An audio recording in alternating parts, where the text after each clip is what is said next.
Good morning, good evening, good afternoon, traders. Steve here at Logic FX Trading, and welcome to our trading room recording on Friday, the 24th of September 2021. Not too much to talk about today. Try and keep this a bit short. Just quick look at today's economic calendar. We've got the inflation rate report from Japan, come in at minus 0.4%, previous minus 0.3%. So nothing much there to write home about as far as the yen's concerned. Doesn't look positive, does it? And then later, it's already out. IFO business climate in Germany more or less come in as expected. Nothing much there to talk about. Then obviously tomorrow's Saturday, and we'll look at next week on Monday, guys. Quick look at Flipboard. Let's just go back 17 hours ago, 8 hours ago. These are all over the place.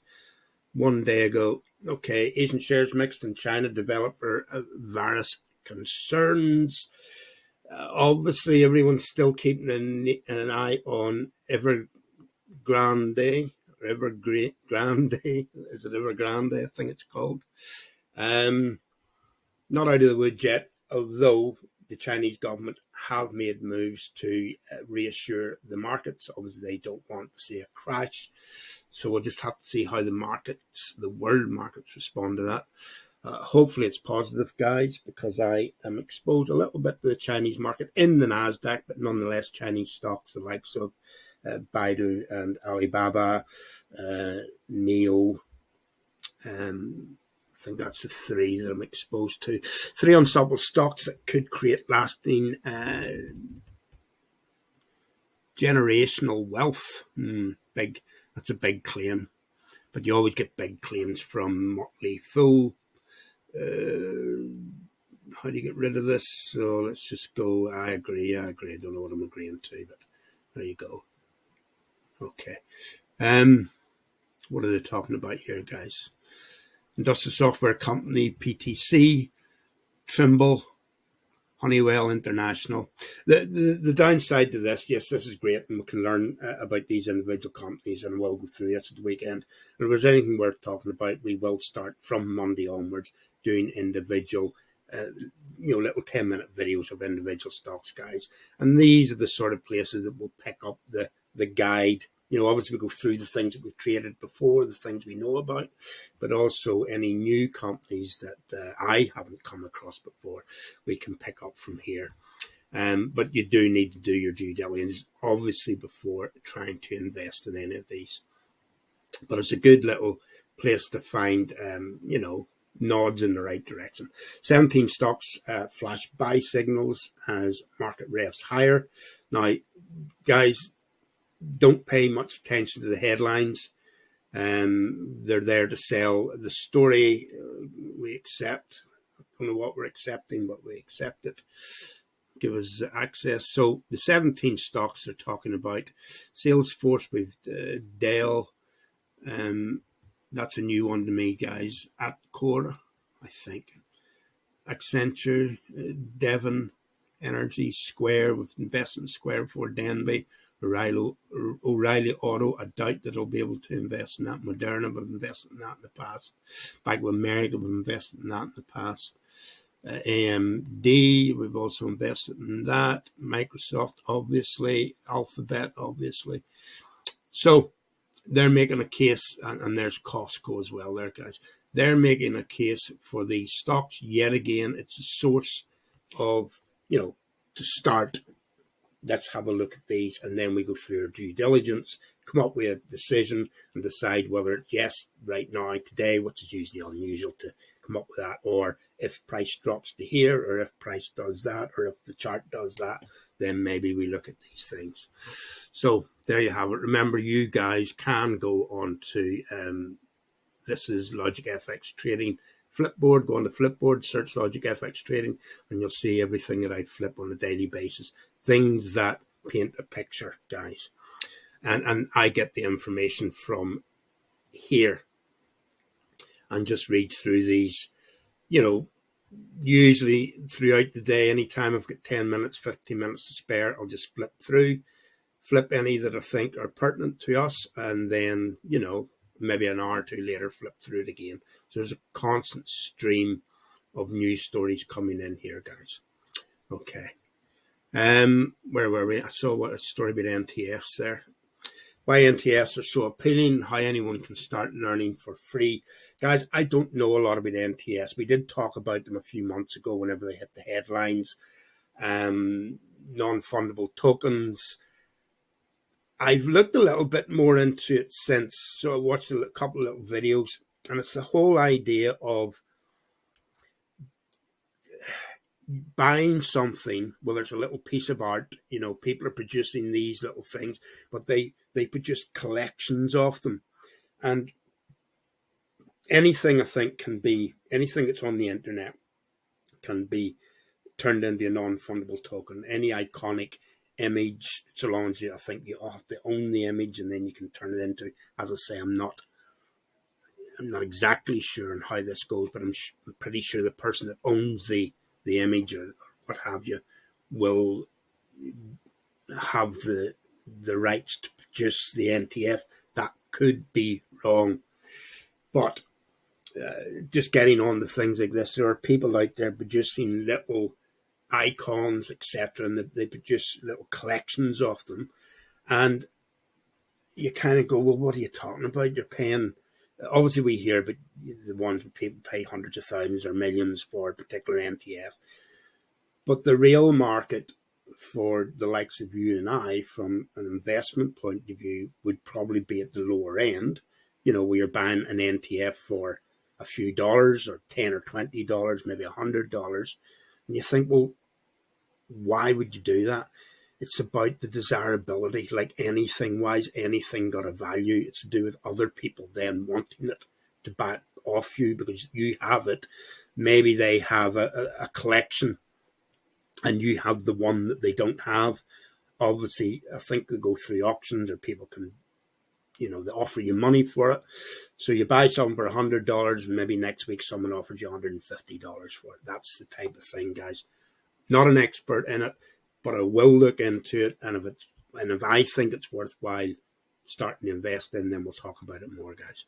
Bitcoin on the road to recovery, but options expiring Friday looms large. We've already looked at the Bitcoin chart. From a technical point of view, it looks like it needs to go a little bit, actually quite a lot lower before it makes the next move up. Doesn't mean it will do that, guys. But because of the shape of the graph at the minute, I'll certainly not be putting any money into Bitcoin. Kathy Wood goes bargain hunting, 3 stocks she just bought. Kathy Wood did great guns last year, guys, not so well this year. But nonetheless, she is a long-term investor, guys. It's an ETF or a group of ETFs she has. So if you're buying into it, it's supposed to be you're putting your money in for retirement. That's not what we do, but we can get hints and tips from what she's doing. What did she buy? DraftKings. Oh, I got stung on DraftKings earlier in the year, guys. Coinbase Global. Got into it, got out again. Market cap was ridiculously high, I felt, guys. And we can go and look at the chart. Where are charts here?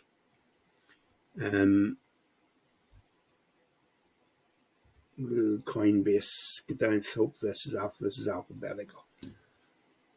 Coin. Anything that I've been in and out of is in purple. It's not always up to date, guys. Anything I'm in at the minute's in blue, and other things that I've been looking at that I haven't invested in yet, although I have been into Nvidia before. As I say, it's not necessarily up to date. I have been in Nike before. Can't remember if it was in Netflix or not. GSK, I have been in that. Okay, let's go back up. Coinbase, getting carried away on myself here. Qualcomm. There's DraftKings there, guys. Where is it? Cost, Coinbase. Okay. Yeah. When it opened, a day or two later, it was down here somewhere, guys. I bought in thinking that, it's dropped down. Now it'll start to make a slow move up. Then I started reading about it and what the market capitalization was, and it was ridiculously high. even the founders of the company were saying this cap's way too high, guys. So yeah, it's dropped from there. Obviously, I got out up here, only lost a couple of dollars, might even have made a couple of dollars. But since it's almost dropped in half again, guys, from there down, I wouldn't be getting into this yet. If it drops again from here and the market cap comes down to something decent, then maybe from there, you know, that would be, for me, that would be the high point.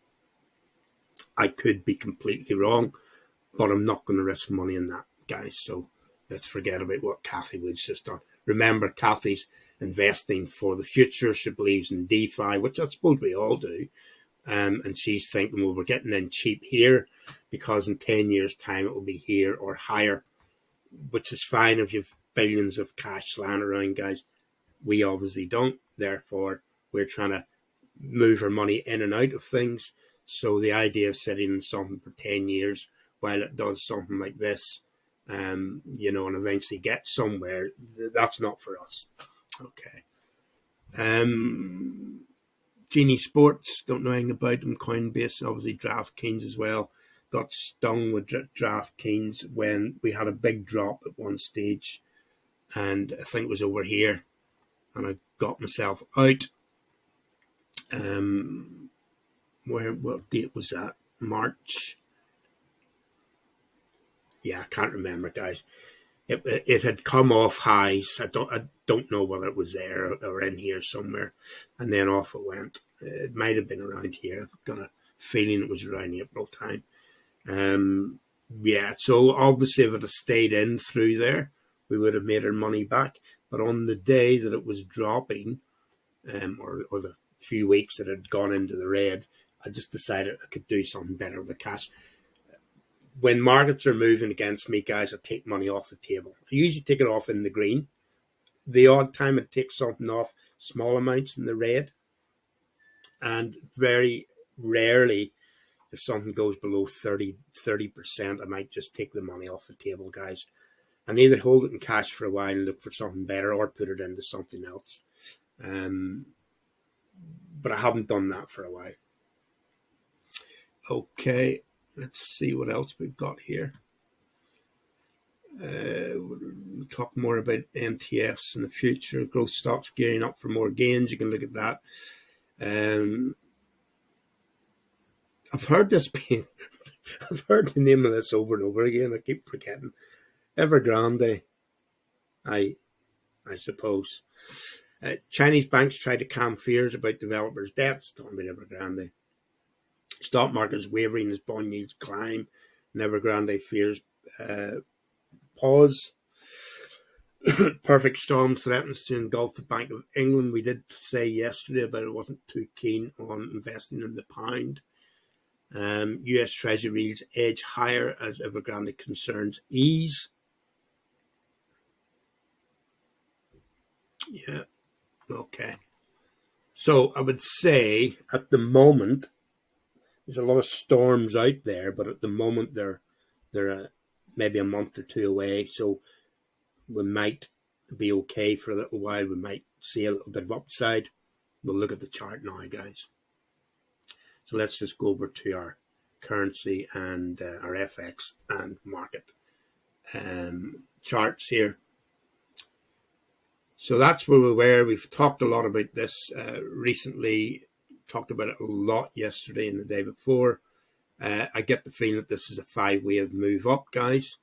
Not 100% because that third wave looks quite short, but nonetheless, it is at the moment just longer than, I've already copied it there, guys. It's just longer than what would be a 5th wave. And therefore, I get the feeling that we're in a period where we either need to correct back down into the 4th wave or at least run flat for a while, guys.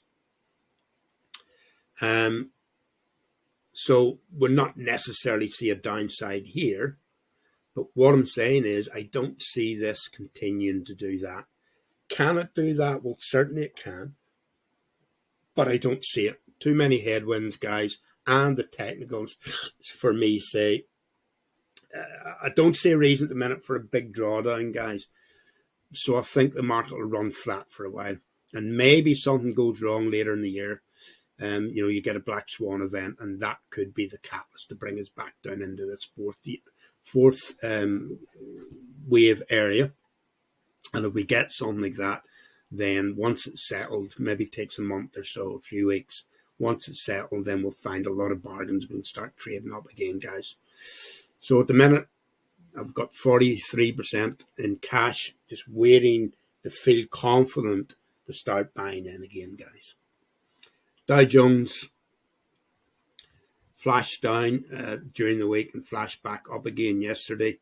Have to see how it opens. Remember, this, I don't know if this is closed or not. I know the Dow Jones is closed, but sometimes they run the chart on futures, guys. I know the NASDAQ runs in futures, so we're seeing a little bit of a drawdown on it this morning. I'm not sure this is running, although it doesn't say market closed. Not sure if that's live or not, guys. And the S&P the same. Looks very similar to the Dow Jones we've had yesterday, and then a little hook, whereas the NASDAQ's pulled back a little bit further. Maybe they're all live, guys. Nikkei, nice little push up there again, the Nikkei, but I'm looking for something like that, guys.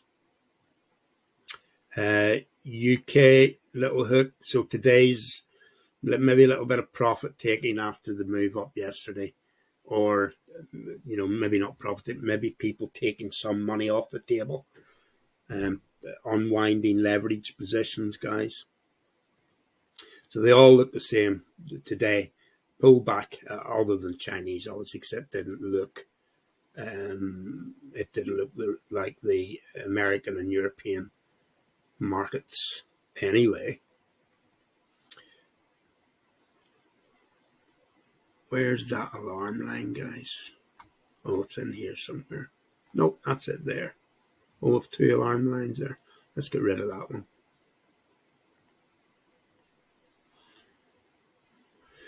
And this one will just run across this, guys. Because I think eventually we're going to start to see a move up in the Chinese market. It might not be yet, guys. We might get a bit more of this. And of course, if something went pear-shaped with that Evergrande situation, you could see another bit of a downside before it starts coming up. If it drops further, guys, it could well be a good time to start looking at cheap stocks. Hong Kong also on the run down, but I do think it'll start to come back up sometime soon. Aussie had a nice little correction back down into here. It's rebounded. There's the little hook. And the Russell's the same, guys. So nothing much to write home about there. As far as the dollar's concerned, well, with the bond rates pushing up, you probably see a little bit of upside to the dollar. I mean, there's still, I don't know exactly what the rates are. I don't invest in bonds, but obviously the market does. So yeah, bond rates up, but it's flashed up and down there, guys. You can see that. But we're in this on the 4-hour time scale. We're in this little corrective structure here. Still hasn't broken the top, and therefore it's possibly still a bit of a head and shoulders.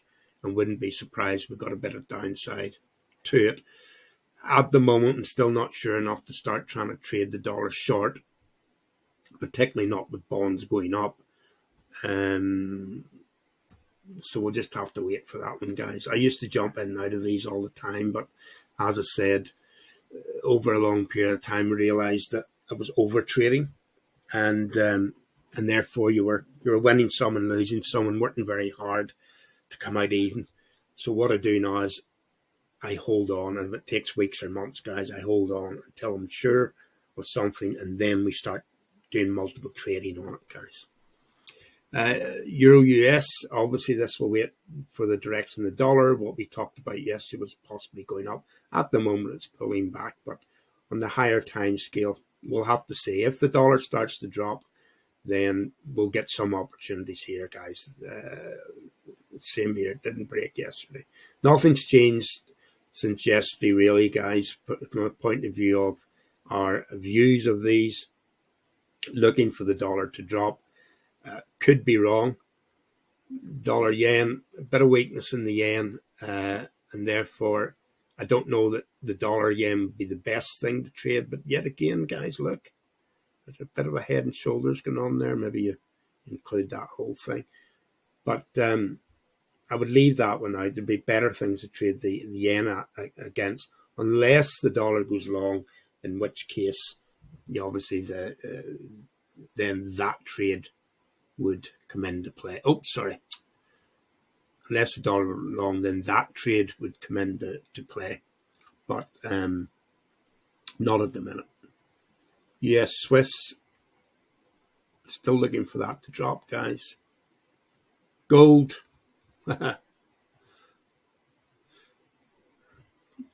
Hoping that it comes along, guys. As it goes down in the value of the gold stocks that I'm in go down, it's so tempting to buy into again, to average down your dollar price. But the problem is you could end up with far too much. I think I added up the other day, something like 10% or something in gold, different shares, GDX, and what else? From Kinross, a few other things, guys. Bit of silver. Silver still hanging around down there, guys. If we go out and we're looking at a daily time scale, looked at this the other day. We're in a big flat correction there.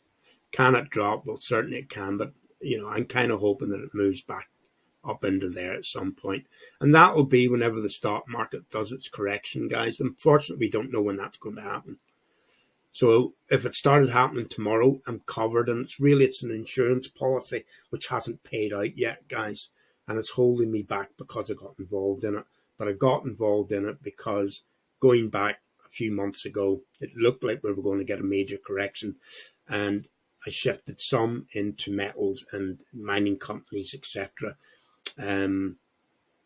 cyclicals, in order to catch the other side of the drawdown on the growth stocks. It didn't really happen, guys, so I'm kind of sitting on them now. They'll come back. Bitcoin, as we said, yes, Bitcoin can get back there. Yes, Bitcoin can go further, but I suspect it's got some downside to it first. And down there would be the place to start thinking about buying it. Same with Ethereum. A lot of stuff going on with Ethereum. They're trying to move from proof of work to proof of stake, and probably happen sometime next year. They're talking about either the first or the second quarter. We'll see what happens. And, it's to make it greener, and with the hope that it pushes the value of Ethereum up. US oil. Yes, there's major shortages of energy at the minute, particularly gas, and therefore oil will, what's on the daily there, guys, oil will stay high. Doesn't mean it won't fluctuate, but it will stay high, guys. That's not a place to buy, by the way. If you were going to try and day trade it, which I don't, it's too expensive. That would have been the place to get in. It's moving up. It'll continue to go up, guys, on a daily time scale, but you'll have to pick the right spot to get involved in it. EuroCAD. Oh, what's going on here? Let me just pause you while this decides. Okay, now where did we go to? We're on EuroCAD, aren't we? EuroCAD. This will all depend on the dollar, guys. All of these will depend on the dollar. These will go in the opposite direction to the dollar. So once we get an idea of where the dollar's going, then we can start to look at some of these. And we don't know at the minute where the dollar's going. For anybody that's new, if you know where DXY is going, guys, it gives you an idea on so many currency pairs. From DXY, you've got 1, 2, 3, 4, 5, 6, 7, 8. Gold obviously is affected by it or influenced by it. Oil's influenced by it. Right down through here, down as far as there. They're all, because the euro go in the opposite direction to the dollar, guys. So it gives you an angle on all of those, but you need to know where DXY is going first. And because at the minute I'm not entirely sure, then we're just holding our guns for a little bit. Pound CAD, bouncing along. Pound Oz. You see, with all the problems the UK's having at the minute, I don't see an upside to it. I'm putting that in because it looks like it wants to do that, but the chances are it'll just keep doing that, guys. Therefore, I'm not trading because it looks like it wants to do that. That isn't a setup to go short, so I'm not trading it. And the same with the New Zealand. Look at that.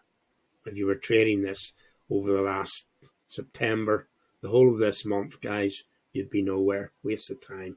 Pound Swiss, it's running flat, guys. Waste of time. Pound Euro, maybe if you'd have caught a bit of that, but that's speculative.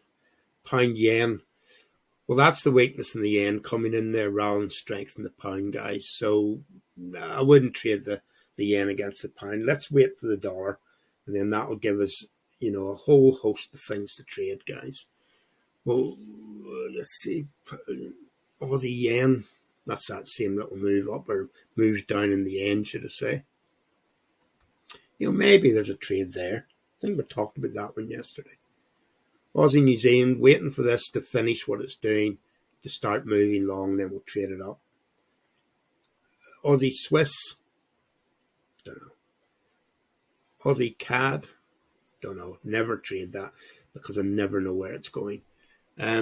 Swiss Yen, well, when we were here and we got the first little move, I said, let's look for a setup to move long.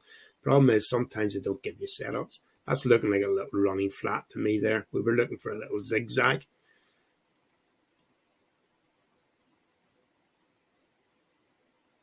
Maybe I should have tried to trade this. Little move up there. Little running flat possibly. Breakout. Let's look for the next setup. If we get one, maybe we try and trade that. CAD Swiss, my old pal who have abandoned for a little while. Not sure yet. CAD Yen, well, there's a nice move, but it's still got the little hook. So maybe we look for a bit of that and then maybe try and trade it. So I'll put that little alarm in there. So there's a couple there that I'm having a look at, guys. What was it? Aussie Yen and CAD Yen, maybe. Shorten the yen. New Zealand yen.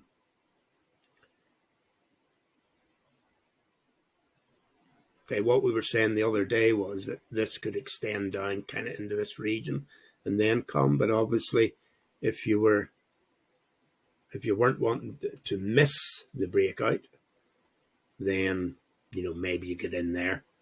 And then what I was saying was be careful because it could still come to there before it went back up. And therefore you could maybe add to your position, or you're going to have to wait a couple of months for it to come back. So as it is, off it's gone. If you're in that situation, put your stop to zero, guys, and wait and see if it pushes on up. New Zealand CAD, don't like trading this either. I'm not sure, but that structurally it looks like it wants to do that. But with oil prices rising the way they are, guys, I suspect this could end up, doing something like this. But it's not a setup for me to trade it short.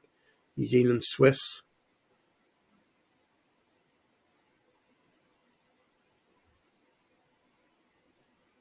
Yeah. And then the yen against the Chinese yuan. And that's the drawdown in the yen again there, guys. So a bit of negativity around the yen at the moment. Problem is, you jump in there, you go back here and you look, every time it drops like that. But does that mean you jump in there and you do that?